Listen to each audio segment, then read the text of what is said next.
Curious Dave, he knows how to do stuff. You know, in the area that I'm at now, which is Ottawa, Ontario, Canada, we have a lot of different sorts of resources that you can have access to. Free stuff that just grows all around the area. One of my favorite things to do and collect is wild grapes. Now, wild grapes don't just make jam, and you can also make a really decent wine out of it. And I've been doing it for years now, so I figured maybe I'll show you guys how. Okay, so you'll have to forgive me for the sound of the traffic in the background. I live on a fairly busy road. But anyways, we'll just let you know that I'm fortunate enough to have these wild grapes growing all along my fence line, right at my house.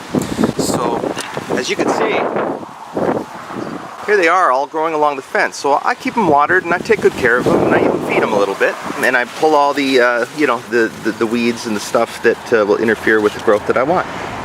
And if you're lucky, some years you will come up with a bumper crop. This is one of those years. Look at those juicy, juicy wild grapes. Delicious. So you just basically pick them when they're ready by the bunch. Don't worry if there's a couple little green ones on there. They don't break down anyways. So, and plus, I like my wine extra tart rather than tasting too sweet like Welch's grape juice or something. I'll even pick them if there's a couple of little green guys like that hanging on the bunch. No issues. So it's just a matter of filling your bucket. As you can see, we are good to go. This is where I'm going to make the wine, in this actual container. So whatever container you're going to be using, you got to be able to fill it up about 3/4 of the way. One thing to note, check it out. These are the leaves. This is what they're supposed to look like. Nothing else really looks too much like them. I guess they kind of resemble a bit of like a maple tree, almost. That kind of a leaf. So if you see the leaves and they have grooves further in, don't eat those ones. They look just like these, but they're actually poisonous. So of course, you're going to need a way to crush these up and get the juices out of them.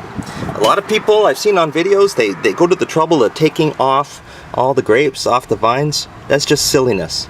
The stems and the wooded part areas don't have to be stripped. That's a lot of unnecessary work, and you're going to lose half your juice and make a heck of a mess. Plus, I love the flavor that's imparted from the wooded areas. They give tannins to the wine that make it taste even more delicious. So what you're going to need is a nice big old pot and a crusher. There's a lot of ways to crush grapes, so this is just what I happen to use. So I'll give you a quick little demo. This might be a little hard to do because I'm holding the camera here and only have one arm, but basically you just fill that thing up. Just take them by the bunch and just put them in. That's all I gotta do. And then, simply a matter of turning that around, and I'll do my best to one-hand this, and squeeze. Look at that. I waited till after it rained. That was a very deliberate choice because I want my grapes to be nice and juicy. So, give them a good squeeze. Then you open this back up.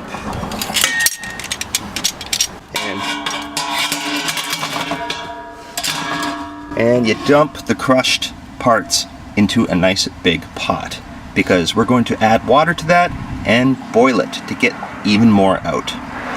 So you've got to do that with all of these grapes. Your hands might be hurting by the end of it, and they're going to be purple, so prepare for that. Wear some dirty clothes. One other little piece of advice, you might want to check the forecast. Okay, so as you can see, we've worked our way down through the majority of this bucket. This is the juice that you get. Now you may think to yourself, hey, that's a heck of a lot of work for such a small amount of juice, but let me tell you, that stuff is super concentrated and it really packs a punch, and we're not done yet. We're going to get a lot more simply by adding water to the mashed grapes, because you have to add water anyway, so why not boil it first so that you can get more juice out of the grapes. Now this is precisely why I don't bother taking the green ones off, because as you can see from the crushing process and the boiling, as far as these green grapes are concerned, they're going to come out pretty much unchanged. Look at them. I mean, all the other ones are crushed because they're ripe and they're full of juice. These green ones here are just kind of like still hard, It's nothing but seed in there with a little bit of green skin around it. So they are not an issue. So if you take the time to pick them all out, then you have more time on your hands than I do. So here we go. This is what we're going to do to beef up our volume so that we have enough to make a nice big huge batch, something that'll fill that entire bucket. So what we do here is you just take your grapes, put them in the big pot on the stove, as you can see, and you know, as they say, crap in, crap out. Don't use crummy sulfur well water or chlorinated city water. You know, take the time to get decent water. Spring water's best. But hey, like I said, I'm in Ottawa, so we go Brita. Alright, so while this stuff is getting all that nice juice out, and the tannins that are located in the stems, which add to the flavor of the wine, in my opinion, we are going to give this a little bit of a boil too. I'm a little bit anal. What I like to do is I like to boil the juices to firstly kill any bacteria that may potentially be in there, but that's not really a huge concern of mine. Due to all the acidity in there, there's likely no chance anything can really live in that anyways. What I like to do is I like to just have all the other yeasts that are present in there, I like to kill them by boiling it, and that way I can introduce the yeast that I choose to eat the sugars and create the alcohol, and because different yeasts will impart different types of flavors upon the wines. So I like to use EC118. I'll show you what that looks like. We'll add it later, of course, because I mean, if you were to add it to the hot, you know, too hot there, it's going to kill it. I keep it in the refrigerator. EC118 is a very good yeast that I like. It really kind of gives a good, I don't know, good treatment to the wild grapes. It's kind of fruity, tastes really delicious. Anyways, there is a way to do this where you will heat it up to a certain point, and you put like a tea towel like this over it, and then that will proliferate the yeasts that are naturally occurring, like lambic yeasts that are already naturally occurring on the grapes. That is one way to do it, and a lot of people do it that way. So you don't actually need this stuff, but I just prefer the flavor that this gives. So for this super concentrated stuff, I mean, this is the straight up extract. What I like to do is add a little bit of water, because I don't want to lose any of that goodness. So I'll boil that too, but not before I add a little bit of water, because I don't want it to evaporate and get even more concentrated than it is, which is like super concentrated as it is. I know, like I said, it may not look like a lot from these grapes, and you do got to work a little bit harder at it than using typical grapes, but it is super concentrated. I mean, look, when you buy a wort from like a wine wort from a store or something like that, it typically can be just like a little bag in a box full of super concentrated stuff, just like that. So it's no different. A nice little stir. Again, don't push too hard, because they're getting warm. You don't want to crush all these green grapes. You don't go at it too hard. You're able to get the extract out without destroying those green berries and making your wine too bitter. So as these are boiling, I thought maybe we'd take this clear glass and give you a little idea of the color of it, what it should be looking at. So as you can see, look how dark that is. I mean, I know guys that were making wine and they were crushing this stuff up and they were tossing it without doing this, and I'm like, and then adding fresh water. I'm like, you're wasting all your juice. Look how dark that is. That's probably, if I had to guess, arguably that's going to be as dark as this super concentrated stuff. This might be a little darker. Remember, I poured a little bit of water in there. About the same. Looking good. And I know you can't smell it out there in computer land, but oh my god, it smells delicious. It smells like nature. Alright, so this is the super concentrated stuff. It's now brought to a boil, and we strained it good enough as it came out all these little holes, so it's not full of stems and seeds and such. So now that it's boiled, we're just going to pour it right in. And here's a little trick. Oh, that smells good. A little trick is, you know, don't wait until it gets to room temperature before you add your sugar. You want to dissolve your sugars in it. How much sugar to put in? Well, right off the bat, as you can see here, this is a granulated sugar, 2 kilograms. You're going to want to put a whole one of those in right off the bat. The yeast has got to have something to eat. And furthermore, we're going to take another bag and put about half of it in.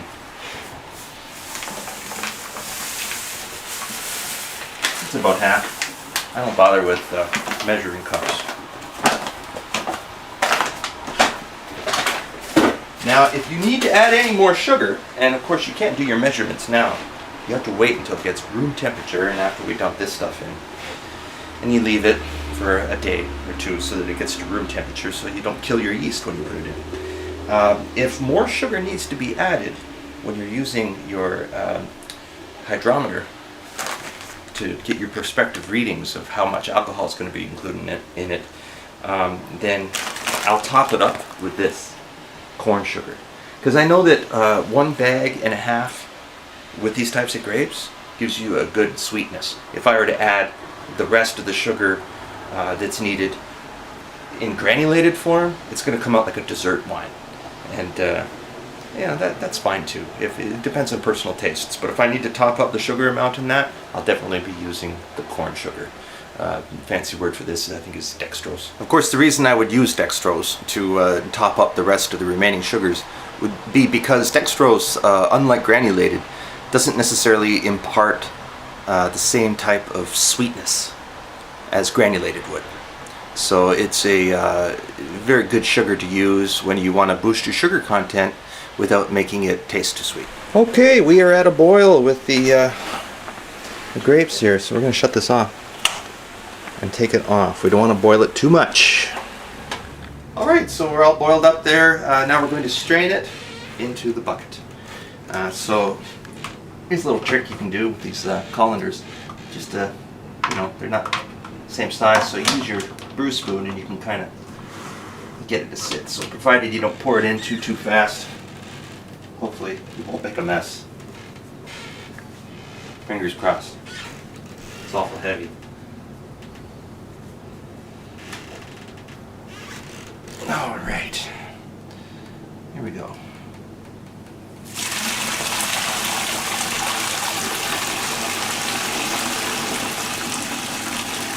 It's like a Kiss concert with the smoke. Woo! I feel like I'm in some sort of herbal spa. Those green grapes, this is why I don't worry about it. As you can see, they don't even rupture, nothing happens to them. So there's your proof. Take a look inside the bucket here, and you can see we're almost full. Now, we're not going to leave that like that. What we need to do is get this lid on there so that the fruit flies don't get in there.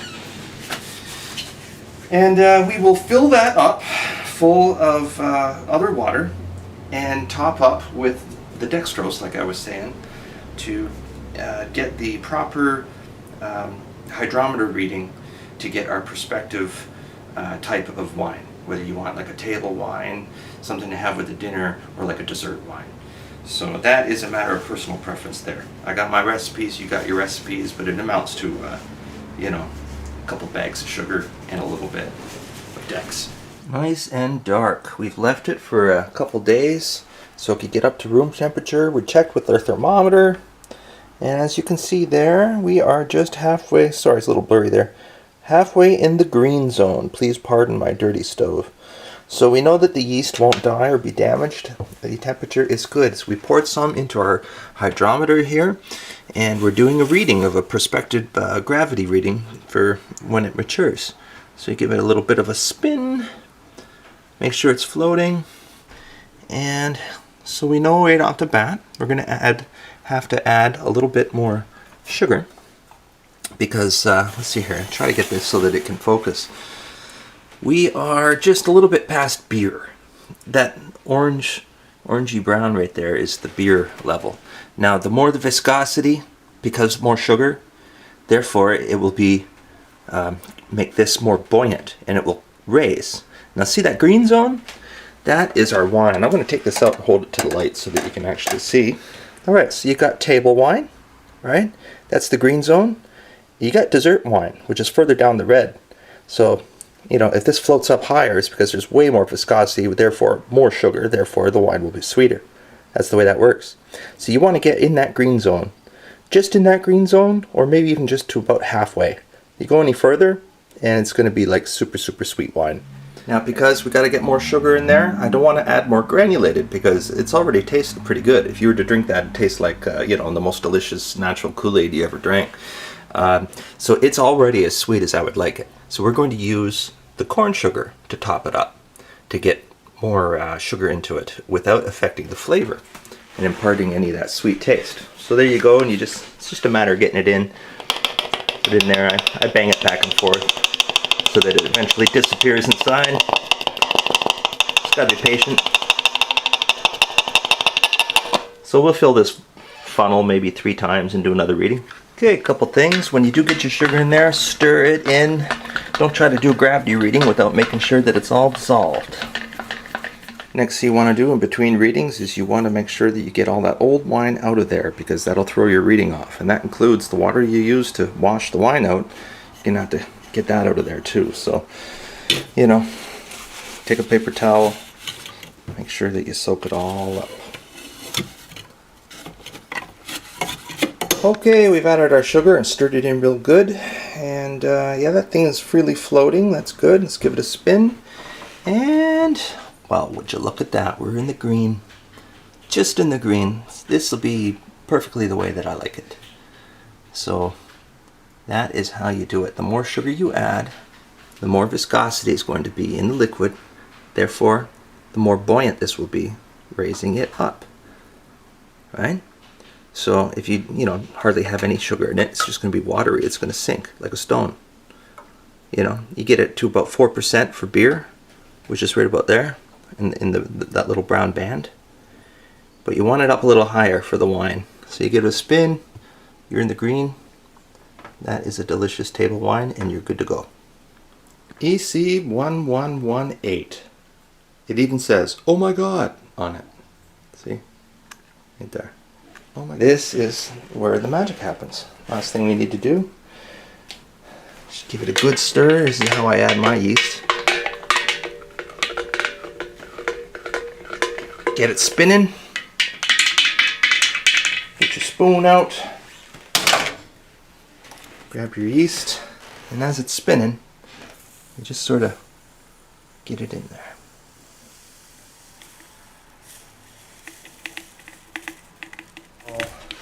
Make sure that's all in there.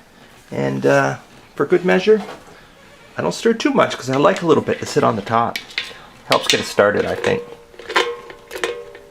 But we want to get a little bit in there too. So I stir it, but not so that all of it is off the top. Get it going in there. Try to get it off the spoon if you can. This is where you get a good fitting airlock. You fill the water up about that much. And a nice rubber stopper that you know fits good. Get that down in there. The less time that's exposed to the elements, the less chances there are of any other weird yeasts getting in there that'll give you flavors you don't want. That's why we go to the trouble of boiling it like we did last time. So now it's on there. Just, wait about 5 months. Then you can bottle it. Bulk aging is the way to go.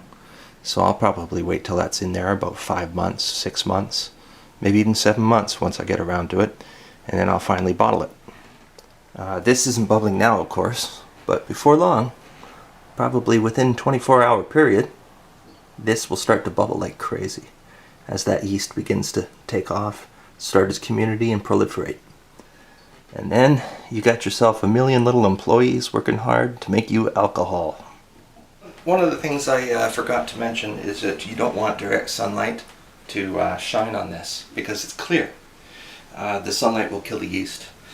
So, a little trick I like to do is grab an old crummy t-shirt, like my wonderful Giant Tiger fashion here, and I just put that over it. Sometimes these things will bubble so vigorously in the beginning, Doesn't mean there's anything wrong. Just means that, you know, the temperature's right, the yeast is taken off. So it can sometimes bubble right out of this thing and come down. So that's another thing that sure it helps with. But you stick that in a little corner. Don't expose it to anything too hot, too cold. These things can also kill the yeast. And then it's just a waiting game. So that is how you make wild grape wine.